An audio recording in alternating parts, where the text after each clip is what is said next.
Fractal design cases have inspired modders all over the world who have built some amazing systems like this Dark Side themed case by George Purcellis showcasing the spacious internals in the Define S, or Metallic Acid, a mini ITX system by Justin Olson featuring a white, black, and red color scheme and a super clean layout in the Define Nano S. There are a ton more awesome builds like these on Fractal Design's modding series page, so check it out via the sponsor link in this video's description and get inspired for your next project.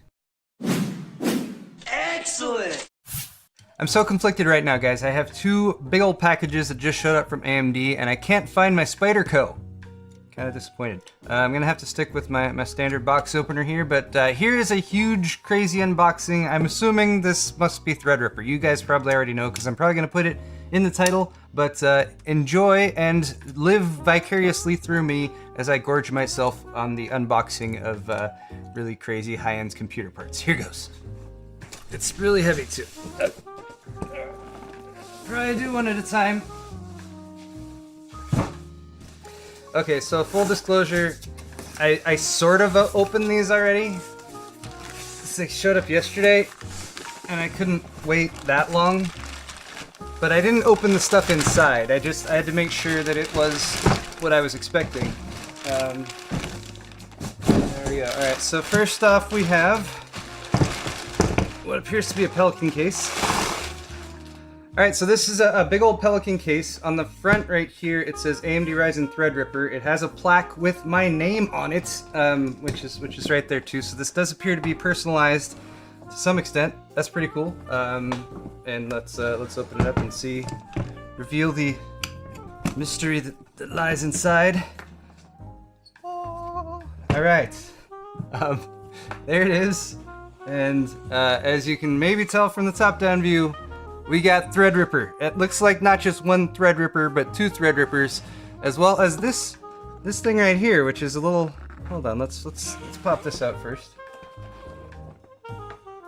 Wow. So this is an acrylic presentation piece. It says Ryzen Threadripper unlocked, unrestrained, uncompromising. Says 2017. And then the Threadripper CPU itself that's in there, and it is non-functional because at least that's what it said on the packing list that they gave me. But it says AMD Ryzen Threadripper presented to Paul Heimlich, 40 of 250. So I have a limited edition Threadripper thing here, which I don't know where the other 249 of them are, but that's pretty freaking sweet. So inside we have, it looks like this did get banged around in shipping just a little bit. There's some foam protecting it, but there's clearly at the very top here, there's like a little piece with a connection point that's supposed to attach to the top, which I think must have gotten busted up in shipping house. So that, in shipping somehow is what I should say. So that's unfortunate there, but inside are our two Ryzen Threadripper retail packages. This is a Ryzen Threadripper 1950X, the full-on 16-core 32-thread version. Oh, there's lights inside. This is a specially custom-designed case with lights inside. And then second up, we have the Ryzen Threadripper 1920X 12-core 24-thread version, and both of them in their cool-looking new retail boxes. Now, inside the actual packaging, there's actually two rings in there that it's just, I think what might have happened was it got banged around in shipping. This is a little sensor right here at the top, and when that is connected, or no, when it's disconnected, yeah, so when it's disconnected, the light's off. So this was actually built so that when you open the case up, that's supposed to touch, and then the light's supposed to show up and shine through the Threadripper boxes. Unfortunately, maybe because it was on during shipping, thanks to getting like bumped around or something. Maybe the battery has died. I'll see if I can figure that out. But I do think that's all what's in here. It does appear to be all that we have inside this box, apart from more information about the Pelican case. Hey, it's a Pelican case too. That's pretty sweet. Pelican cases are nice. Let's get box 2 going up here.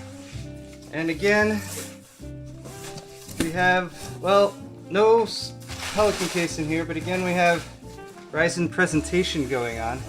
AMD did some extra work on this here. They have this insert that goes in there with more unlocked, unrestrained, uncompromising.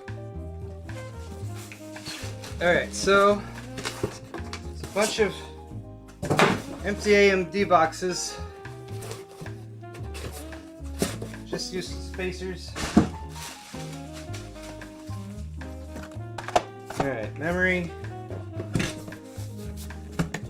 Motherboard. Cooler. Power supply. Oh no! Things are being broken. Ah. Okay, so apart from this little plexi thing, which just makes fun noises. Okay, that's fun.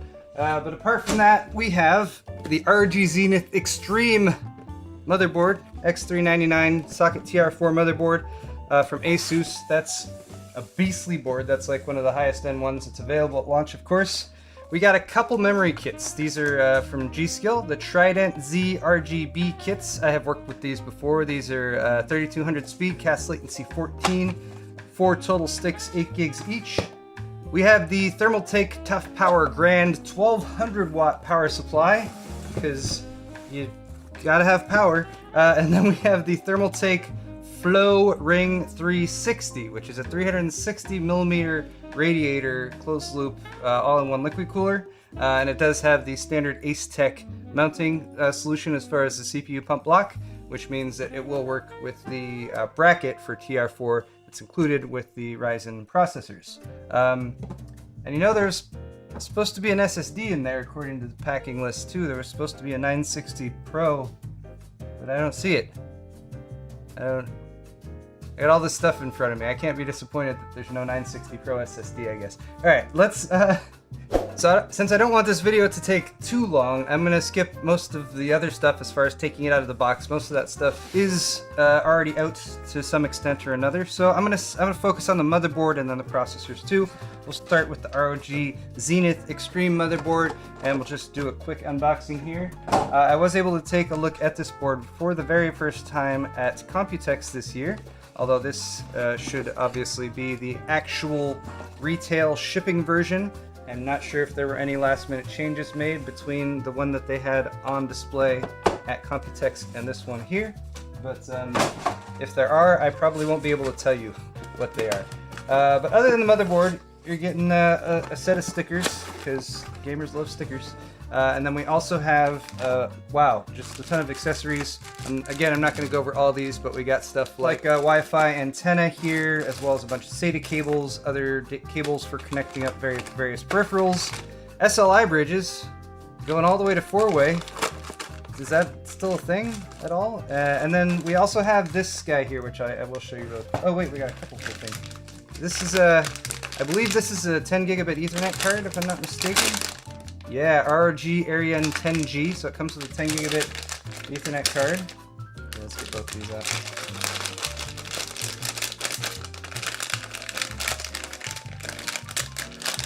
Stock.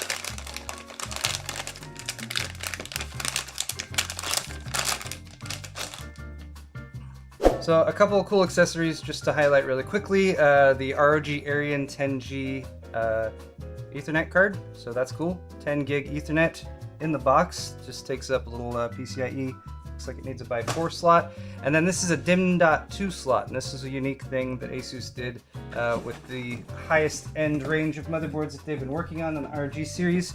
The basic idea is that when you have an M.2 drive, like especially a really fast NVMe one, if you have it in certain areas of the board, it can get very hot. So Asus decided to take a DIMM interface, dual inline memory module, same as your your DDR4, and basically make a riser card out of it. So that slots in over here into the DIMM.2, and then it has mounting points on the top of it for two, one on either side, M.2 NVMe SSDs, going all the way up to 2210 length on either side. So that provides you with a better location for a couple M.2 SSDs. Beyond that, this board is just absolutely beastly as far as it looks like it's packed with stuff. It is EATX form factor, so it's a little bit wide, but it's got all the modern stuff that you'd want on a motherboard. Like, it's got a USB 3.1 front panel header right there that Asus has been working on, and we're actually starting to see cases with those.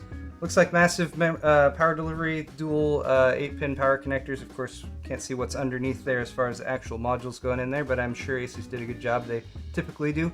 And then we got like some supplemental power for the PCIe slots down there if you are going for a bunch of graphics cards in a configuration or something like that. Then this has RGB support, and it's also got a fixed IO shield on the back there. So the IO shield is you can never forget it. I'm gonna leave the plastic on it for now too, though. We'll come back to that, I'm sure, in the future. And then that TR4 socket. I get to install my first Threadripper into a TR4 socket very soon, and I'm looking forward to that. And now I should unbox one of these Threadrippers. What do you guys say? This is, again, brand new packaging, completely new design from AMD, and I think it's something that is fairly unique looking, definitely. I mean, I haven't gotten excited about packaging for a CPU in a while. Granted, you know, it's kind of a silly thing to get excited about, but, you know, the unboxing experience, you guys are watching an unboxing video right now, so don't complain to me. But here's how you open it. It's got a rip here indicator right on the side right there. So rip, sticking with the Threadripper theme. Peel that up, that will break the seal. And now my package has been opened. So we'll get rid of that. And then it's just some closed cell foam as far as the actual container here goes. And it looks like that just pops off the top like so. And then internally we have an internal thing, which is like plastic rather than foam. Also tucked away in here is a little Threadripper booklet, so that tells you all the stuff you need to know about Threadripper. Got your Threadripper case badge on there, because, you know, case badges, still a thing. And it looks like a sticker and, you know, your basic warranty information and that kind of thing, so that's good to have. And then this in here is your little kit. Since the TR4 socket does have a Torx actual screws in there that you need to undo, it comes with a little Torx wrench, so you're good to go with that. It's is it ratcheting? It's not ratcheting, but that's okay. And then here, if I can get it to come out. And then here is your actual retention bracket, and this will be compatible with basically any standard Ace-Tech cooling solution, which is a really wide variety of them, going all the way back to like the early Corsair units. So all those ones that have the combo pump block on the front and this typical teethed circular retention mechanism, you can pop that on. And even though the contact area does seem kind of small in those, it is still enough to go over the die that's on the actual Threadripper processor itself.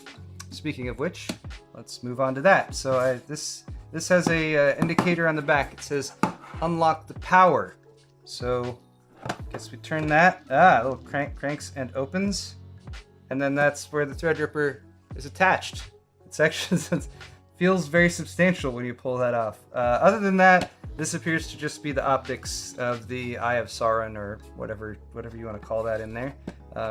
Just giving it that sort of multi-panel view that looks pretty cool and gives a nice visual as you first open it. So now that the power is unlocked, what do? All right, it's got a metal bracket here. Pop that off over the top. And then this, and what happens? I don't know what to do. Power's been unlocked, but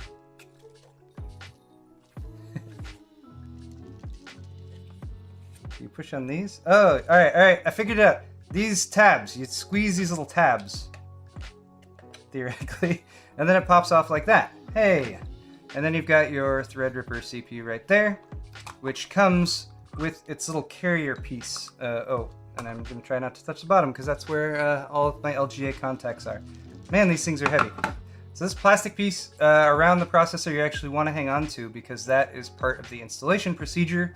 And I guess since I'm right here and I have a motherboard, let's do my first ever TR4 socket CPU installation, which I've only seen in a video by MSI so far. So let's get on top of that. Wow, like the lid is on a spring. It like pops up by itself. It's kind of fascinating. These are captive screws. Just learned that. That's also pretty useful. And then, so once that top lid is up, there's a secondary lid right here, which slides up just like that. And that you can maybe see has a little piece of plastic that's in it, and that is sort of a dummy that sits in there and just slides out on the rails. It's got this kind of a rail system like that. It slides in and out of. I guess it wasn't held in there quite as sturdily as I thought it was. All right, beyond that, you do have a plastic cover here to protect the LGA socket, and that pops off like so. And then the nice thing is here, no triangle in the corner. Oh, there is still a triangle in the corner. Never mind. There's still a triangle in the corner here if you're really confused, but I mean, there's only one way for this to drop in, so let's do it like that.